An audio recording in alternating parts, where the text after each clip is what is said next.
ஆட்சியர் அலுவலக வளாகத்தில் உள்ள மைதானத்தில் குடிமகன்கள் அட்டகாசம், பாட்டிலை பொறுக்கிய மாணவி. திண்டுக்கல் மாவட்ட ஆட்சியர் அலுவலக வளாகத்தில் மாவட்ட காவல் கண்காணிப்பாளர் அலுவலகம், ஒருங்கிணைந்த நீதிமன்ற வளாகம், போக்குவரத்து அலுவலகம் உள்ளிட்ட அலுவலகங்கள் அருகே உள்ளது இந்த ஆர்டிஓ மைதானம். இந்த மைதானத்தில் காலை வேளையில் சிறியவர்கள் முதல் பெரியவர்கள் வரை நடைபயிற்சி மற்றும் விளையாட்டு பயிற்சி எடுப்பது வழக்கம். இந்த மைதானத்தில் இரவு நேரங்களில் குடிமகன்களின் அட்டகாசம் நாளுக்கு நாள் அதிகரித்து வருகின்றது. குடிமகன்கள் குடித்துவிட்டு பாட்டில்களை ஆங்காங்கே உடைத்துவிட்டு செல்வதால் நடைபயிற்சியில் ஈடுபடும் பொதுமக்களுக்கு பெரும் சிரமத்தை ஏற்படுத்துகின்றது. இதுகுறித்து பலமுறை புகார் தெரிவித்தும் எந்த ஒரு நடவடிக்கையும் எடுக்காத சூழ்நிலையில் அதிகாலை கால்பந்து பயிற்சிக்காக வந்த மாணவி மைதானத்தில் சுற்றி இருந்த காலி மதுபாட்டில்களை பொறுக்கி எடுத்து ஓரமாக வைத்து சென்றார்.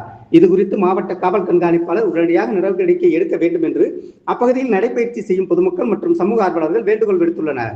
இதுகுறித்து தகவல் அறிந்த மாவட்ட காவல் கண்காணிப்பாளர் பிரதீப் உடனடியாக நடவடிக்கை எடுக்க உத்தரவிட்டதை தொடர்ந்து தாடிக்கொம்பு காவல் நிலைய ஆய்வாளர் சிவராமகிருஷ்ணன் தலைமையிலான போலீசார் ஆர்டிஓ மைதான பகுதியில் தூய்மை பணியாளர்கள் மூலம் சுத்தம் செய்தனர்.